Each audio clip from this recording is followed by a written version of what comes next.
ago. So we're working on both of those angles, and you're invited. We'll be there around 4:15, which is the start time. Thanks.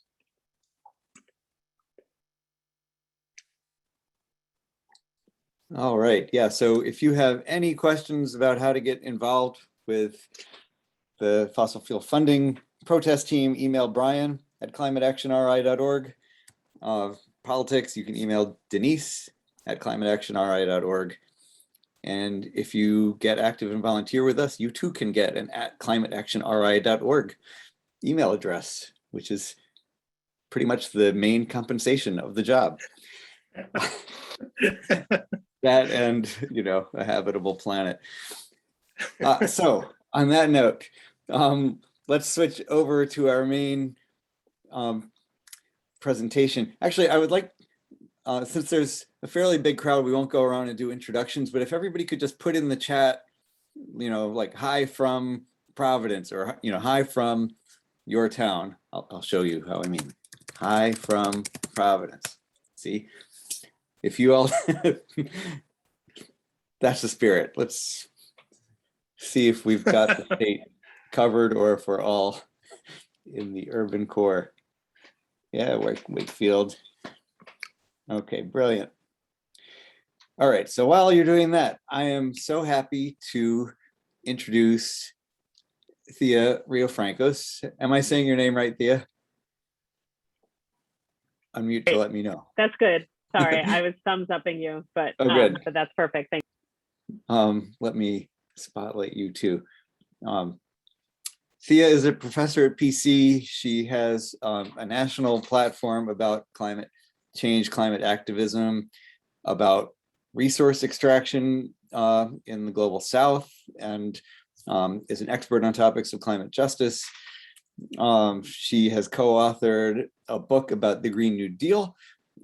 And while Carrie has enthusiastically endorsed and supported the Green New Deal, that doesn't mean we're entirely clear on what it is. So I invited Thea to help us get some more clarity on that and just what moment we're in with respect to the fight for climate justice and a decent future. So Thea asked to structure this kind of informally as a Q&A, and I think that'll be great. I think that'll be a lot of fun, and it'll make it interactive for all of us. So I've got a few questions prepared we can start off with, but anybody who wants to throw in a question, I'm not sure if I'll see you raise your hand, but maybe can I get a volunteer out there to help me notice if people are either, you can raise your hand using the reaction button on Zoom, or you can put a question in the chat, and hopefully I or one of the Carrie folks will see it and we can get that answered. So I'll just start by asking Thea to tell us a little about yourself and how you came to be interested in climate activism. Thanks so much for the introduction, Justin, and thank you everyone for coming out this evening.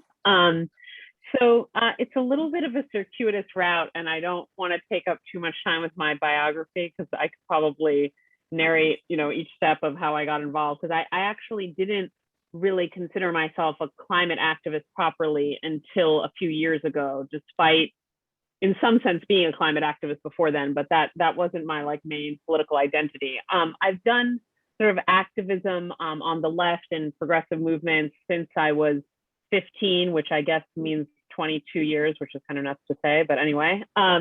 And so I've had a long experience in activism, but what brought me towards climate activism was my work, as Justin mentioned, on resource extraction and its environmental and social impacts in Latin America, which I've been working on for a little over a decade in a scholarly academic capacity and also in a kind of solidarity activist capacity.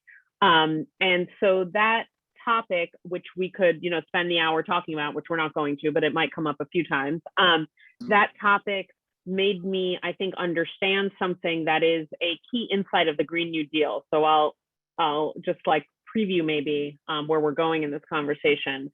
And that insight is that you can't separate the social from the environmental, or the social from the climate, right? That these are just imbricated and connected facets of our lives, right? And so when Indigenous organizations or environmental organizations or different types of community groups are resisting, let's say, a large-scale copper mine in Latin America, or oil extraction in Latin America, or coal mining, they are doing so generally in ways that connect the social and cultural impacts of that mine. You know, for example, it might force a community to be totally relocated in some cases, right? Or it might destroy land that is considered sacred by an indigenous or peasant community, with the environmental impacts, right? Probably that mine or oil rig is going to have impacts on water quality and soil quality, and wildlife habitats, et cetera. So I think it was sort of in studying extraction and the very conflictual politics around it in Latin America, I sort of began to understand how, you know, social and natural are connected to one another. Later on, because I started that research in like 2010, it wasn't really till like 2017 in Rhode Island, actually, that I got directly active on environmental or climate related activism. And that was actually through energy justice related work. I was involved in a campaign that was targeting national grid, which I'm happy to talk about if it's relevant. But, you know, so these are just like the steps along the way. And then I'll kind of end us where this conversation is probably going to center a lot, which is in late 2018 with the explosion of interest around the Green New Deal. It was then in early 2019 that the congressional resolution was authored.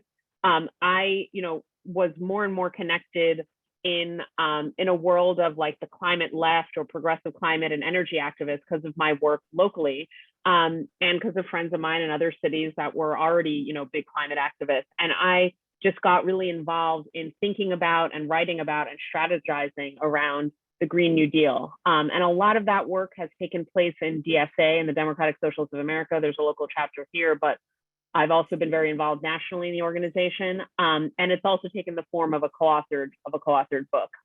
So that's my kind of weird route. I didn't start because of carbon emissions. I started because of localized impacts of extraction of various sorts on local communities and ecosystems. But the dots connect in my head, and hopefully they will connect in yours by the time we're through this conversation.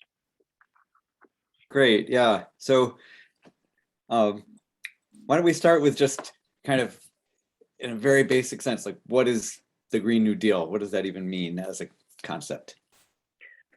Well, it depends who you ask, right? I think that you'll get one answer from Fox News and maybe a different answer from me, or maybe not a different answer. I mean, they'll say the Green New Deal is socialism, and I'm like, well, I'm okay with that, I guess, but it's probably not the first way I would define it, you know, in a room full of people that I don't know their exact politics, right? So I like that you're asking me for a definition first, because even when I'm with folks like you all, like climate activists, I like to start with definitions because I think it's good to have common reference points. And of course, folks are free to agree or disagree with how I define it. But what I see as the Green New Deal, and I kind of hinted at this a little bit earlier, is that it is a totally novel policy paradigm, right? For many years, and you all know this better than me, some of you being very longtime climate activists, we've had different types of approaches to like, what is the right public policy for climate? And what I think is new about the Green New Deal is a couple of things. It directly connects or makes very visible the existing connection between the climate crisis on the one hand and the crisis of social and economic inequality, right? It says first and foremost, these two crises are the same. They're rooted in the same unequal and unjust and extractive, you know, economic and social systems, right? And the problem with prior climate politics and with some contemporary climate politics that don't take a Green New Deal type approach, in my view, is that they kind of say, well, we can deal with emissions without dealing with anything else, right? We can just sort of create a price on carbon or a tax on carbon or a cap and trade market on carbon. By the way, I'm not per se opposed to any of those policies, right?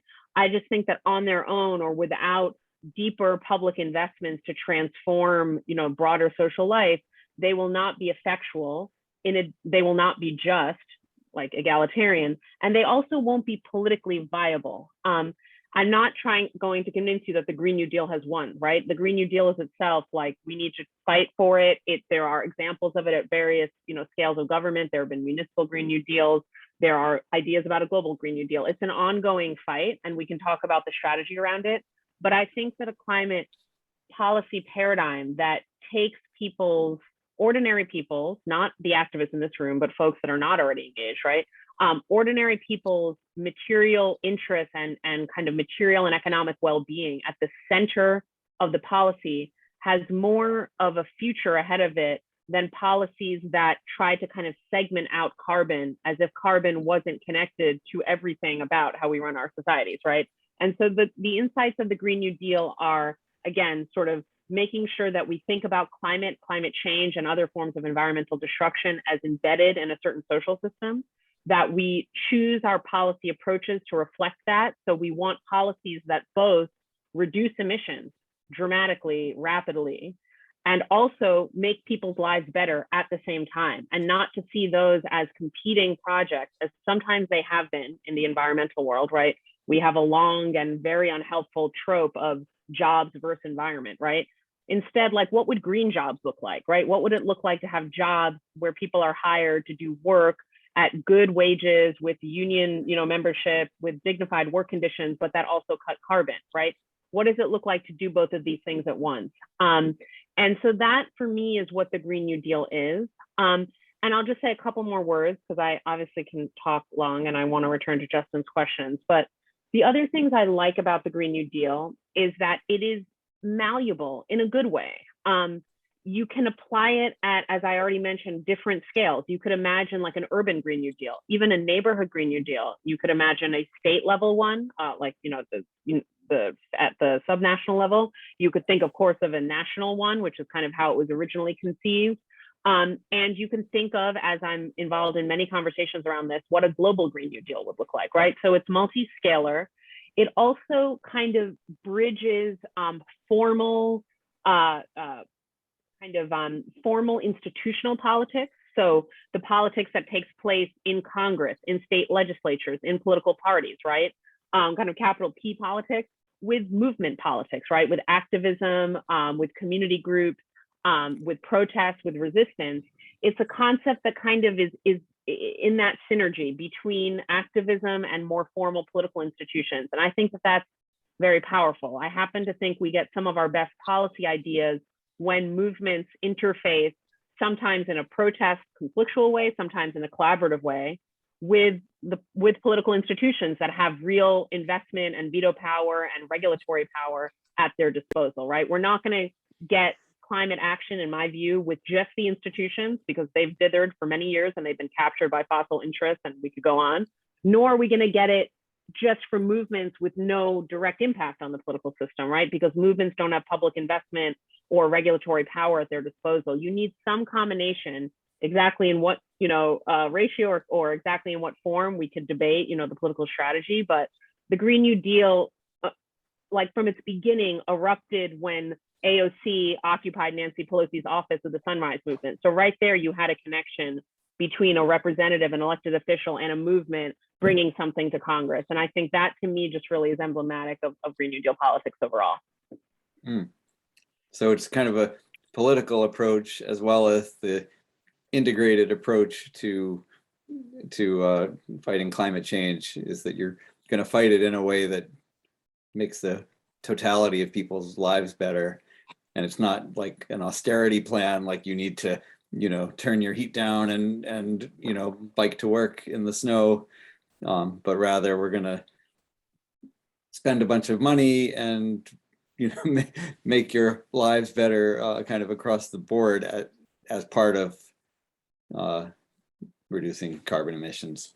So just the Green New Deal resolution, I'll just quote, it calls for high quality healthcare, affordable, safe and adequate housing, economic security, clean water, clean air, healthy and affordable food, access to nature, and it guarantees all Americans a job. And I think those are fantastic things.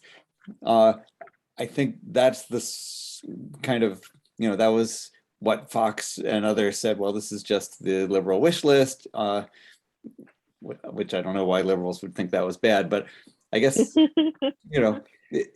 it seemed like we got almost all the presidential candidates to sign on to the Green New Deal resolution, but even supposed climate supporters like Sheldon Whitehouse were not so eager to sign on to that. And do you think I think he thought it was too broad. So what do you say to that?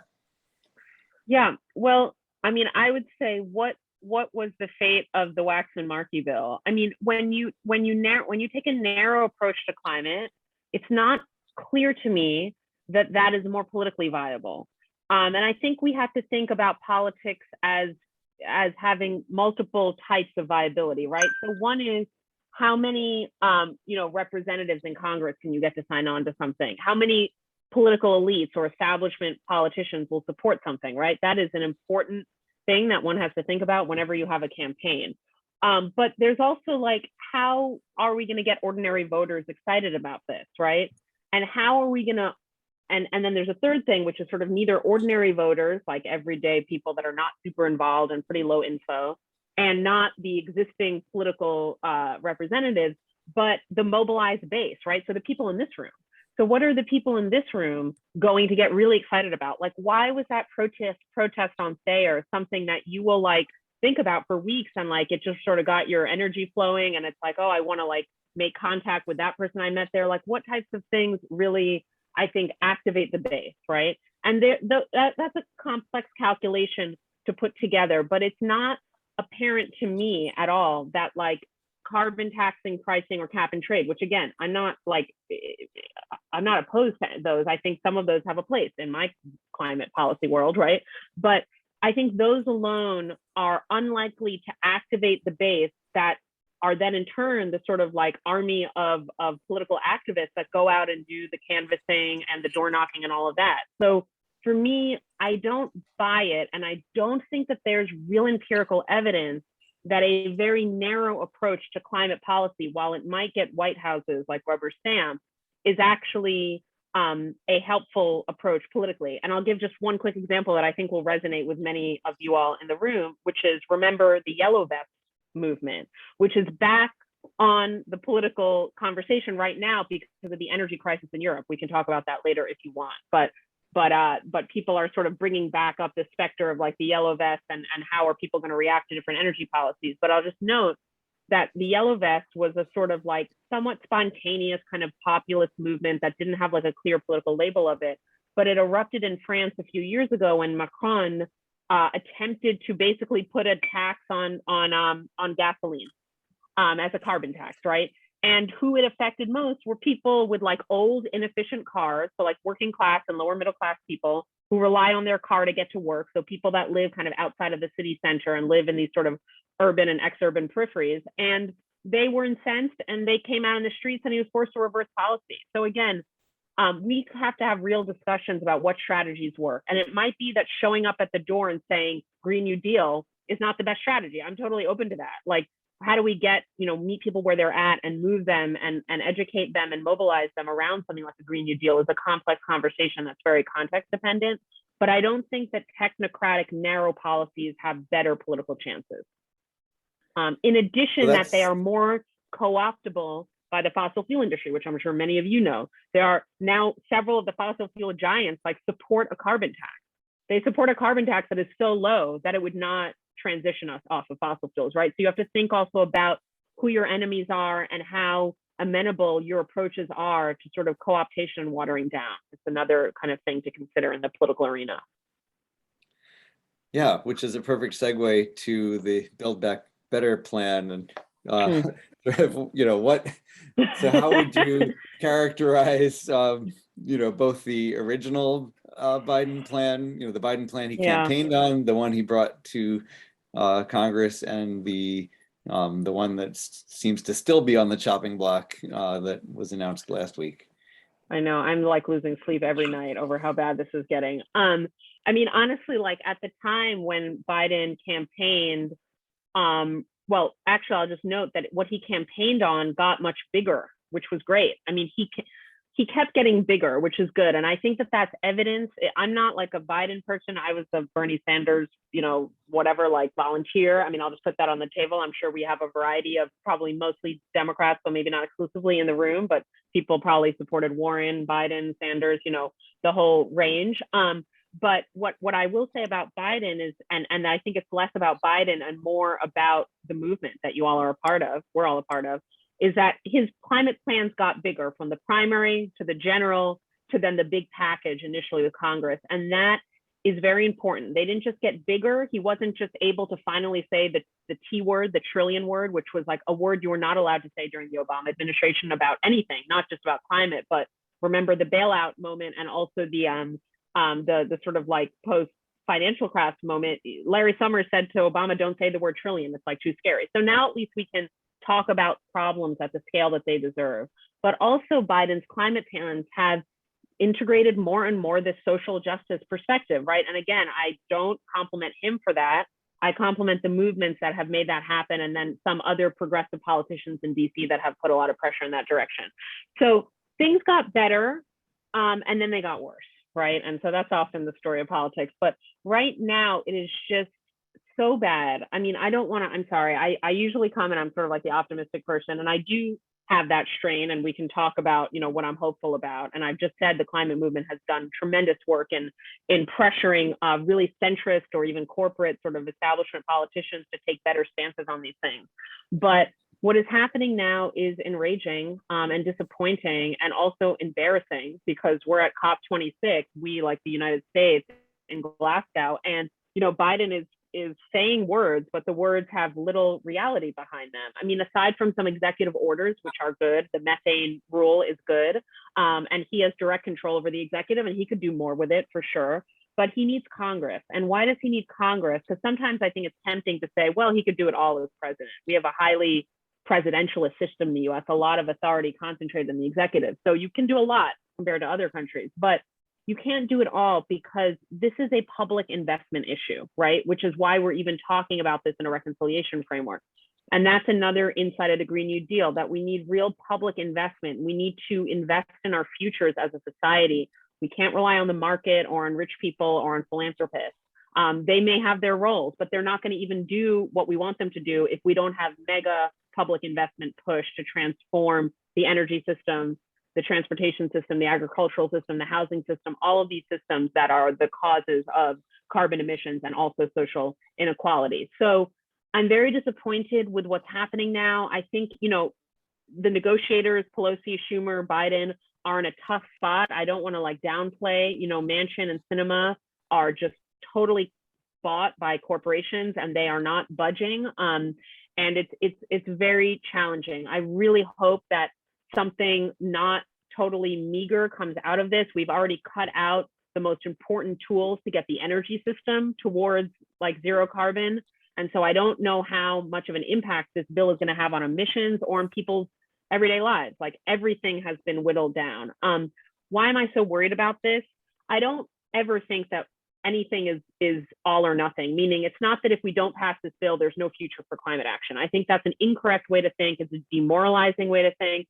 I'm not trying to say this is our only shot, but it's our only shot right now, right? And it may be our main shot before the midterm. And I'm a socialist. Like I'm not like a Democratic Party activist. That's not how I term myself, but I want Democrats to win because I think of it as a better terrain for movement organizing and much more likely to get any climate action. So I'm worried about the midterms. And I'm just worried about how unengaged ordinary people are with this whole process. And if there's not a big bang like outcome, like we're going to cut emissions by X% and everyone's going to have paid family leave and we're going to have daycare, and like if there's not a big bang final result to this, people are just getting very disenchanted with politics, with Congress, and that is not good for the left. That is always better for the right, because the right wins without majorities, basically. That's how the right wing wins. Like the GOP is like an anti-democratic entity at this point. So whenever people are disengaged, it's better for the right. It's not better for the left. And so it's like I know I'm kind of throwing a whole mess of things, but I'm just worried about this, both in terms of the climate outcomes and social policy outcomes, and in terms of what it means for like US leadership in Glasgow and being able to convince allies, to do things along with us. and I'm worried about domestic politics, because for a friend of mine puts it this way: for every trillion we don't spend on like Green New Deal type policies, we produce another Trump. I mean, and I'm kind of serious about that. Like the stakes are very high. They're not just what happens this year policy wise. They are like the political landscape for the next few years. And the worse Democrats do on a variety of fronts, including centrally climate and social policy, the more the field is more advantageous for the right. And then that really forecloses lots of options. And I saw that. Sorry to be a downer there. Manchin was already using the Virginia results last night to say, you see, this proves that people were worried about us spending too much money.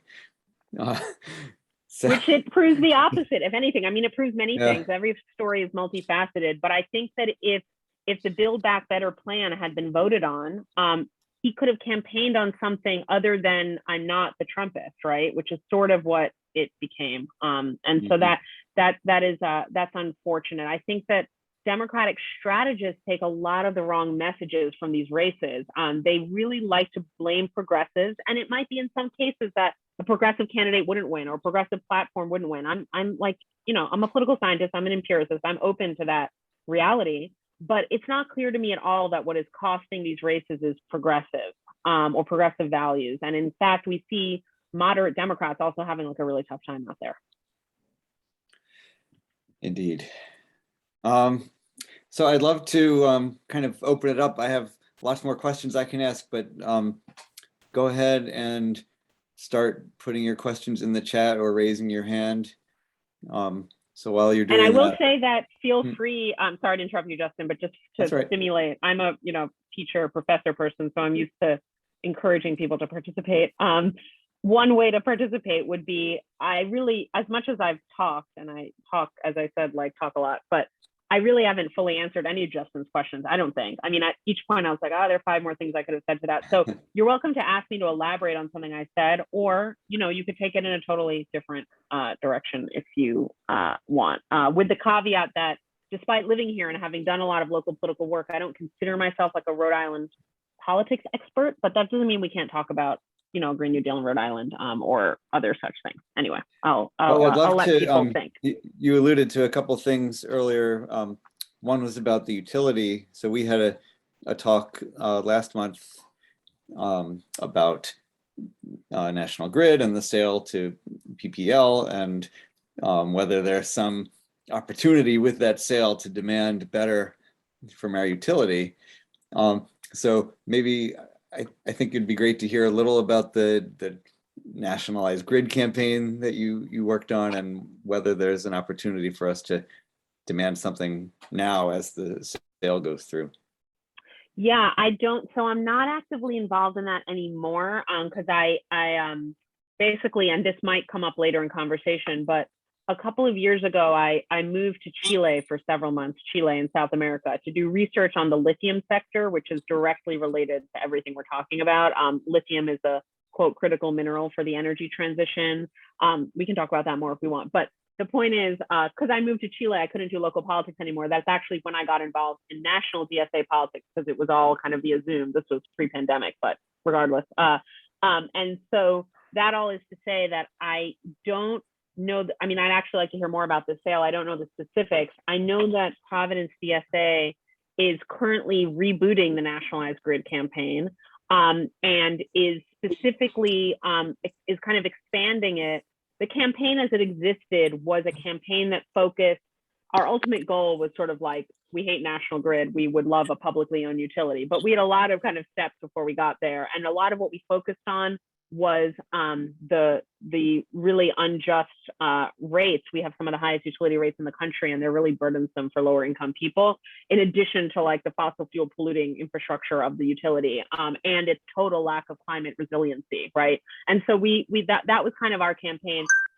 What my understanding is that the new stage of Nationalized Grid will also focus on kind of build out of distributed solar energy in the state, and think about sort of public investments in the energy system, not through the distribution end, or not only through the distribution end, which is actually very legally complicated to change that statute, but more through the generation end, right? And so there have been, and they're sort of drawing on initiatives in other states where there's like direct public investment in energy generation, whether utility scale or distributed. So that's like a not super satisfying answer because I'm not involved, but Providence CSA is working on this. And if anyone wants to know the contact of who to talk to in the chapter, I'm happy to connect them, or they should come to a meeting and talk about it themselves. So I see we have a question. Wow, the MMT specter comes up. Okay, I can do it. Thanks, Mary. I'm joking because MMT is like, I don't know how many of you all are on Twitter or like on left Twitter, but it's like a constant topic and sometimes a divisive one because people have very mixed opinions on it. I don't have the strongest of opinions, but I appreciate the topic, the question, and I will do my best to answer it. So, when it was over 10 years and up to $1 trillion. Okay, so let me clarify with Mary if they're interested in clarifying. Are you saying that Biden's plan is not really even $1 trillion because it's spread out over so many years? Is that the initial part of your question? Yeah, that's what I read, that it was actually over 10 years. And, you know, it kept being talked about as $1 trillion, and that instead of it being like good that we said it was $1 trillion was, you know, kind of my point. So let me actually answer your question in a slightly roundabout way, but I think it will answer it. And I'm glad that you just used that word net, because it's important to think about. So one of the things that I was upset by early on in the reconciliation kind of package, before it got watered down to like a sixth of its size or wherever we're at now, is the idea that this package needed to be revenue neutral at all, right? If you remember the prior stimulus, and the prior stimulus was even under Trump, but the prior stimulus under Biden was not revenue neutral. It just, you know, minted the money, as it were. And I think that with investment in infrastructure, in climate resilient infrastructure and renewable energy infrastructure and transportation, et cetera, there is like no economic reason to be worried about revenue neutrality, because infrastructure, when well designed and well implemented, and well integrated into communities, pays for itself, right? It's like a down payment on something that will generate economic activity, will generate, you know, more equitable outcomes, will allow people to have more discretionary income, right? Imagine you're taking mass transit instead of paying monthly for your car. That's more money to spend in local businesses, right? So infrastructure is self-funding over time. And so for me, it's the idea that it has to be revenue neutral is a straitjacket that is not sensical. And then now I'm going to go to the rest of Mary's question a bit. So in addition to the fact that I don't think we needed to make this revenue neutral, though I understand they needed to get like Manchin's vote, which we haven't even got yet. You see where triangulation gets you, but whatever. You know, that was sort of the reason. It was like political strategy reasons. The amount of years, as Mary is very well calling our attention to, over which both the bipartisan and the Build Back Better bill are spread out, means that very low percentages a year are being spent on climate infrastructure. What mainstream, not left wing, not socialist, like mainstream climate economists say is that we need to spend 4 to 5% of GDP a year in order to get anywhere close to dealing with the climate crisis. A generous interpretation of the like before it was whittled down Build Back Better bill, if we just took the climate portions of it, was like 0.5% of GDP a year, right? And so it just gives you an idea of the scale that we need to fight for. Even this seemingly bill of trillions of dollars, when you do the math and you portion out climate and you say how many years, it was nowhere near what mainstream, like I'm talking about World Bank economists, like not radicals, say that we need to spend.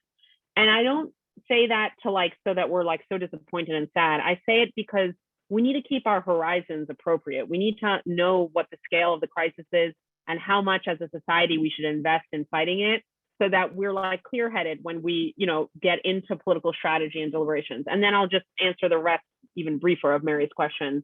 There is a, you know, school of thought out there that's a kind of like neo-Keynesian school of thought in a way, but we'll put that jargon aside, called modern monetary theory, which says that we can spend without taxation. Like we basically, especially in the US, where we have like a sovereign control over our currency, and it's also the currency of the rest of the world. So we actually have like a lot of currency control in the US. We can sort of spend without worrying about debt. And then there are people that say that's not true, and I don't want to split hairs, but I think what is true is that austerity approaches are bad economically and bad politically. So I think MMT is useful in sort of getting us out of like this deficit obsession straitjacket. And we need to spend a lot more than we're spending, regardless of whether we're minting $1 trillion coin or whether we're raising taxes on the wealthy. I say do both. I mean, I'm fine with both, you know, a both and kind of person. But yeah, I just want to make sure that Mary feels that her question was addressed. Sheila has a question or a comment. Agree with the comment. Let's show up and yeah, Sheila, keep on bugging Brian and we'll keep putting the numbers together. I see Sasha has his hand raised. You want to unmute? Hey, yeah. Hey, Thea, thanks a lot for joining us tonight. Really interesting to discuss these topics. So I guess going back to what we were talking about earlier with the current opportunity, or maybe shrinking opportunity to have some sort of mass climate action at the national level. This might be a hard question to answer, but do you see an opportunity to sort of make up the lost ground at the state level? Like in Rhode Island, we're obviously really focused on passing 100% renewable electricity. Massachusetts, other states that are more progressive than average, I guess, are working on similar bills and their own climate plans. And given that, I guess the majority of the country's population and energy usage is probably in the blue states, I'm not sure if that's true. Like, how much ground can we make up through state level action? Sort of as the kind of as California goes, so goes the nation. Saying does that apply here at all, and should that give us more hope? Yeah, I wouldn't be surprised if that statistic was true, just because, as we know, California is like the 5th largest economy in the world. New York is a very large economy, and it's all potentially possible that a majority of GDP is generated in blue states. I don't know, but certainly a lot of it is, right?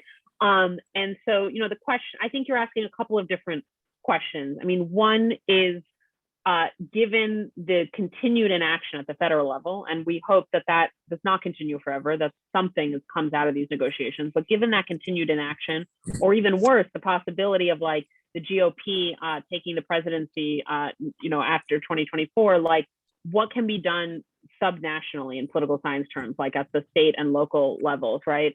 How effective is that? And just how much can be accomplished that way. And I think it's a mixed bag. Like, as I said earlier, what I like about the Green New Deal is it scales to different levels of government, right? And it's immediately obvious. And I'll just point you mentioned Massachusetts, but I'll just note, like, Michelle Wu just won the mayor of Boston on a Green New Deal platform, right? And actually, that was a real uphill battle for her, because she wasn't really deeply connected in the neighborhood level or in the establishment level to Boston politics. And everyone always says you can't win in Boston without those kinds of connections. And she did. And she won it on like a totally unapologetically, I would almost say radical Green New Deal platform, like really bold, really progressive policies. And she won that way. It's not the only reason she won. I'm sure she had a great field operation and whatever. So I'm saying this because there's a kind of unsaid question as part of your question, which is like, can we win locally and statewide on these platforms? And it doesn't work everywhere, but it can be done. So first is it's politically viable, yes, especially in blue states, right? And also in blue cities and red states, for sure. Second of all, is it enough? No, but that doesn't mean it shouldn't be done, right? I see Matthew in the comments saying like every degree matters, right? So it's never about all or nothing. Like, it is a continuum of hope and suffering, right? And so we need to just move the needle, and however we move it is great.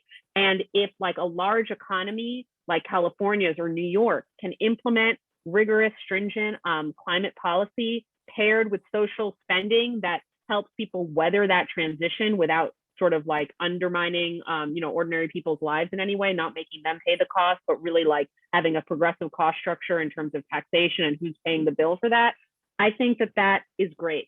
And I absolutely think it should be fought for. I said yes and no before. And so the no is that, given the way that our government is organized in terms of the state and federal levels and who has what power, there are some real fiscal limitations on cities. Absolutely, really harsh fiscal limitations on cities.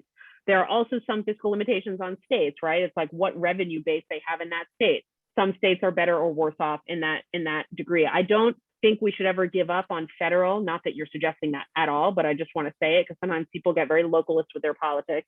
I think there is a power to what Congress can do that is just unmatched at the state level, including a regulatory power to force like red states and other entities to do things.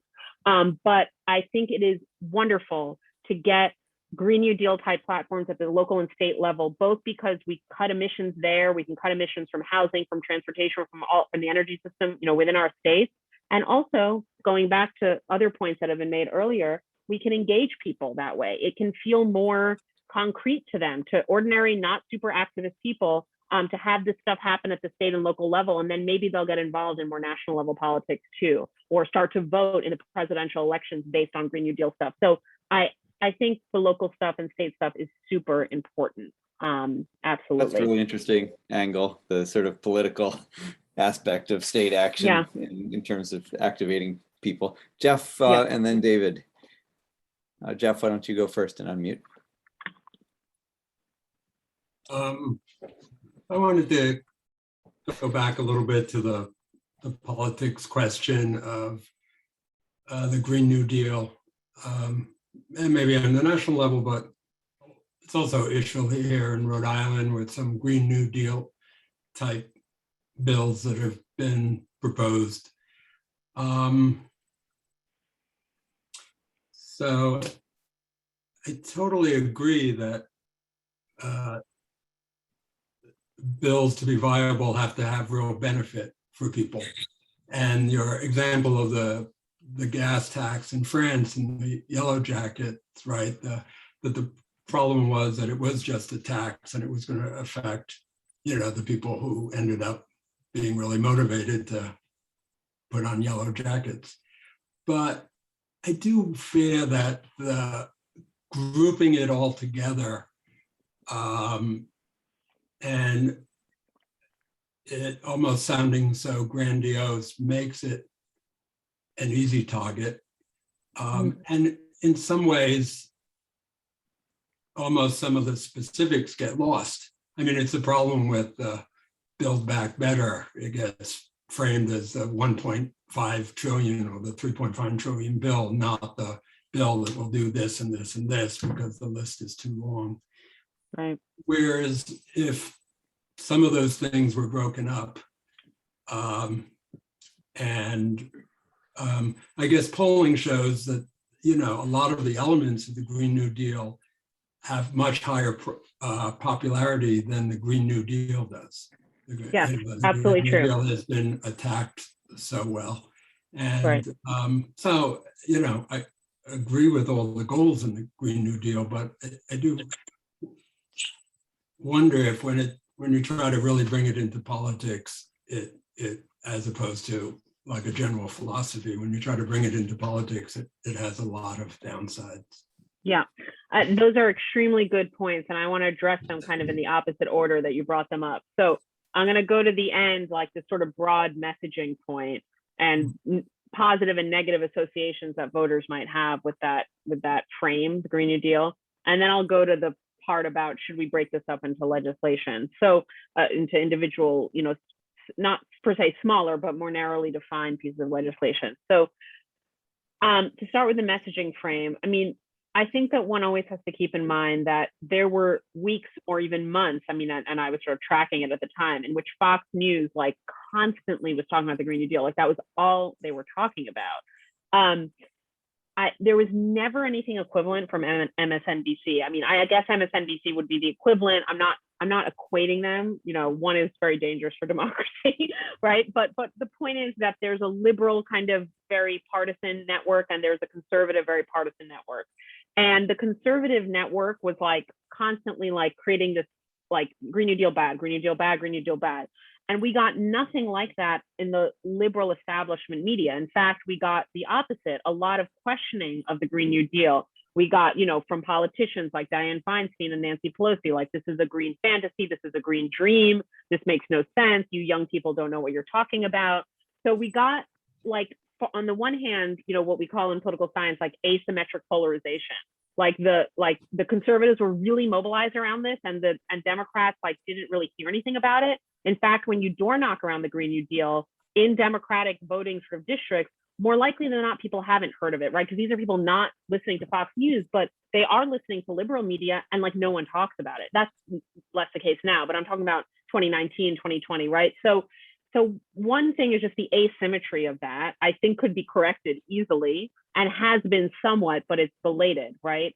And then the other is like, is this just, so that's just one piece I want to say. Like, I think it's not that it's an unfair question, it's a fair question, but it's like an unfair comparison because one side has been negatively doing it and the other side hasn't been vocally supporting it, instead has been more questioning it and poking holes in it and sort of belatedly coming around to it. So it's an unfair playing field, and the outcome is a rather predictable one. I'm actually surprised in a way that the phrase among Democrats and the components across both aisles have remained as popular as they have, despite how much Fox and the establishment more broadly has sort of gone after it. Okay, so that's one part of your question. The second part of your question, or what was the first part, which is like, should we break this up? And I would say yes, and breaking it up into individual pieces of legislation that have like clear policy goals is not a problem. That resolution was a resolution, right? It was meant to open a conversation. It was meant to open sort of the floodgates of like, let's get a bunch of initiatives out there. The resolution wasn't intended to be legislation, which it was not. And I don't think to me, the Green New Deal is like a long-term, decade-long fight that comprises, like Sasha said, multiple scales of government and multiple pieces of legislation, each of which would, in theory, be a little bit more like directed and obvious what they're doing for voters out there. And so what I'll just note is that there are several pieces of legislation in Congress that do this, right? They don't have any hope of passing right now because of the Senate and, obvious reasons, but I just want to say they're there. Like, we have a Green New Deal for schools bill. We have a Green New Deal for housing bill. These are pieces of legislation that exist, right? In some cases, they have co-sponsorship across Senate and House, right? Most of them are the squad, like the kind of most progressive members of the House that have put them forward. But those bills are super targeted, super clear. They all have the Green New Deal philosophy of like focusing on inequality and focusing on climate. They have clear public investment and they exist. What has happened, which is interesting, though ultimately the outcome is not very satisfying given where the Build Back Better plan is right now. But what happened, and this is sort of typical with reconciliation bills and infrastructure bills, those bills informed the reconciliation bill. So to the extent that the reconciliation bill actually is pretty okay on green housing, it's like miraculous that like anything has survived the sausage making, right? And the reason why is because there have been multiple bills, Ilhan Omar, AOC, Bernie Sanders, there have been multiple bills around green housing for both public housing to make it greener and retrofit it, and for like ordinary homeowners, like retrofits, that sort of thing, low-income homeowners. And those provisions, and there's a really strong housing movement now, finally, in this country. Tenants are organizing all sorts of stuff. I mean, that's a whole other conversation. But the point is, it's not an accident which climate provisions have actually made it into the bill. They are exactly as you're saying, Jeff, out of more specific pieces of legislation that then influence the broader deliberations around reconciliation, but themselves are tied to like very concrete campaigns that lots of people are involved in. So I basically agree with you. I don't think the Green New Deal as a broad thing is a problem, but I think when you get to that, legislation piece, you have to figure out like which piece of this are we attacking first. And we've seen some movement in some of those policy areas, not enough. But I guess I maybe agree and slightly disagree, because I think the Green New Deal has been inspiring for those more specific pieces, and I think that's fine. The question is really where you landed at the end, like how do we politicize people to the left around this bigger concept and not let Fox News define this? And that's a role for progressive media and progressive advocates and real political education to sort of counter what Fox and is putting out there, and then the silence of CNN and MSNBC on the topic. Right, but it's really interesting what you were just saying about these other bills getting incorporated and right, how things work. But what you were saying about the media and the unfair playing field, I wonder though if the causality might be a little backwards, that something like the Green New Deal is so much easier to attack than to support by the media, because I don't know, Jeff. I feel like they're just expert at whatever it is that's actually going to harm their profits. They'll find a way to paint a big red X on it. I know, but that is but the point is that it's harder for it might be harder for the liberal media, where if it was a housing bill, that would be Well, I think to support the benefits because it's specific. Yeah, you might be right, but I think we needed something to shift the paradigm, and that's what the resolution did, and then it inspired more specific efforts. I also think it's harder because of, and this is a way longer story that we do not have time for tonight, but we also have to think about like the state of Democratic Party strategy over the past few decades, like from Clintonism forward. Like, why is it so hard to organize around things that involve the government doing positive things in people's lives, right? Because there was like actually a turn away from centering that and highlighting that, and a turn towards what's called triangulation, which is like we meet Republicans halfway, and we like also emphasize austerity, tax cuts, welfare reform, more policing. And so I know you have to go soon, and I want to, sorry. David had his hand up for a long time, please. so I want to make sure he gets his question in. We could keep going on all these points, but David, ask your question. Yeah. Hello? Hello? You're with us. Yep, you're on. Do you hear me? Yep. We do. Oh, okay, thanks. I just want to say that the top one, as you all know, the top 1% own 33% of the wealth in this country, and the bottom 50% own maybe like 2% of the wealth in this country, and probably the wealth in the world too. Now, they own the government, and that's a reality. That's a big impediment, because they just care about making money. What do we do about that? And also, what do we do about human nature, that people,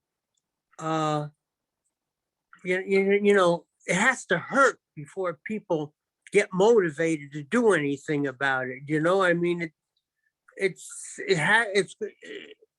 people are only, I think that it won't be easy to get people motivated until after the consequences become severe of climate change and of other things too. And the third thing I want to ask about is it's great that you guys are going after Chase to stop investing in coal and in fossil fuel extraction and all that. But maybe you're doing this already, and I just don't know about it because I'm new. I just started to get involved with you, trying to push Chase Bank into building infrastructure.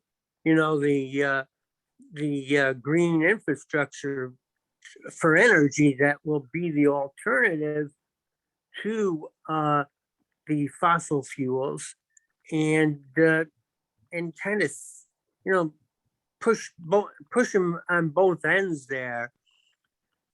So that's all I got to say. Hello? I'm with you. David, I can say about Chase Bank that one of our demands is that they invest in green energy. So that is part of our package. Okay. And of course, if the Biden plan passes, even though they took out a lot of the punitive stuff for forcing utilities to shut down their fossil power, there's still a whole lot of federal money in there for renewable energy projects. And the presence of all that federal money, I think, will probably influence Chase's lending, the bank's lending as well, because just more renewable projects will be fundable with the federal help, and fewer fossil projects will be fundable.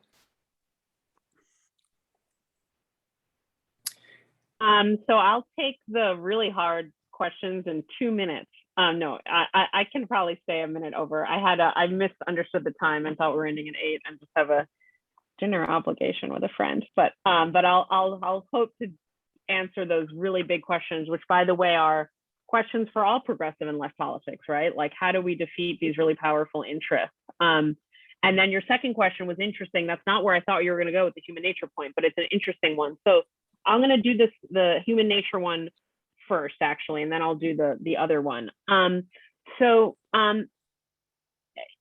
It's almost more complicated than what you're saying, or worse, perhaps, which is that it's not clear at all, based on the research I've read, some of which has been done by friends of mine, that witnessing or being really directly involved in climate disasters makes people into climate activists, right? So a friend of mine who also is a co-author on A Planet to Win, Daniel Aldana Cohen, did this research after Hurricane Sandy in New York. And he did really in-depth research on, like, did Hurricane Sandy like create a political opening for good climate politics? And it did not that it couldn't have, but it did not automatically do so. What happens in our very unequal society, David, I mean, you laid out the facts of how unequal our society is that when disaster hits, it doesn't necessarily mean that things get better or that people wake up. Sometimes crisis gives an opening for the right wing. We've seen that happen multiple times over the past few years and decades. That's one thing. Also, crisis and emergencies and disasters can make people very inward focused, like, how do I protect my family, my community, my race, my ethnicity, my status, whatever it is. It doesn't always automatically make people like interested in solidarity, right, and reaching out. This is all to say that climate reactions to climate are not governed by human nature. I don't know what we would say human nature is. There's a lot of philosophical opinions out there on what human nature is, and there's a lot of contradictory evidence on that in the sort of psychology research. But I'm going to bracket human nature and just say, like, humans as we find ourselves in this world, our responses to climate change are extremely structured, as we were talking about with Jeff, by the media, right? By our partisan identification, by our pre-existing level of knowledge about climate, by our ability to connect an individual disaster to a social system, right? And so what's most important, and that's why groups like Carrie are great and other groups are great, is to politicize people to understand those connections so that when disaster comes, because it will, and it's here already, people have the cognitive and policy and political tools available to them to respond to it in a progressive rather than reactionary direction, right? Without the interventions of groups like this, our society is such that crisis does not automatically lend itself to radicalization or in a positive direction, I mean, to the left, right? And so I think you raise a good point, but again, it's not, I would almost take it further. I don't think that disaster politicizes people and we have to wait for that. I think people are already politicized in often one direction or another, or they're just apolitical, and we need to work on that so that we can reframe kind of how people respond to disaster. That being said, I think that there's some maybe anecdotal evidence that the acceleration of climate impacts is having some effect on people's brains. That doesn't make Republican voters care about climate per se, but I think it has helped along with other things, push the median Democratic voter to care about climate more, the wildfires and all of that. Not per se the directly affected people, though maybe then, but just like everyone watching the news and seeing this, right? So I don't want to say there's no impact of climate disaster on people's political consciousness, but it moves people based on where they already are. It doesn't transform them into new people, right? Okay, so that's your second question. The first one, like, how do we deal with an extremely unequal political system with regulatory capture by fossil fuel industry, by campaign finance? I mean, it's really overwhelming when you think about it, right?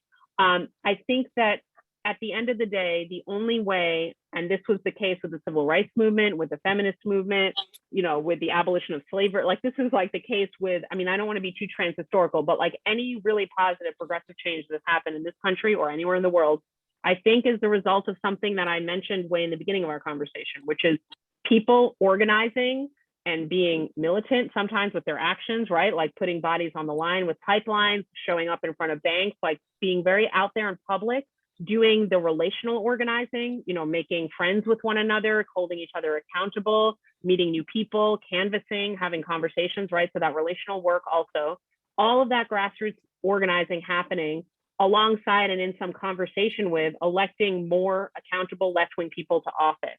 And then the other missing piece, because you brought up like a very kind of economic materialist analysis of like who holds the wealth, has to be the labor movement, right? And that's something maybe for another conversation, but I'll note that we're seeing our highest level of strike activity since the 1980s, which is like a low bar, but still it's a bar, right? And so you have more and more people out there striking because they are just angry at how undignified their work is and how much they have sacrificed during this pandemic and not gotten anything like just like a basic sense of dignity or economic security. So that's good, because we need a more active labor movement for Green New Deal. And like why that is, why I believe that is, again, we can spend another hour, but for now, trust me on it, or you can read our book. But I think it's an important part of the puzzle. So social movements, labor movement, leftists in office, some amazing synergistic combination of those is like really our only hope in terms of the power stacked against us. Yeah, that was fantastic. And I know you have to get to your dinner, and so do we. So if everybody can unmute and clap for Thea, Thanks, and Thea. thank her for joining us tonight. That was really great. Thanks a lot. Thanks all.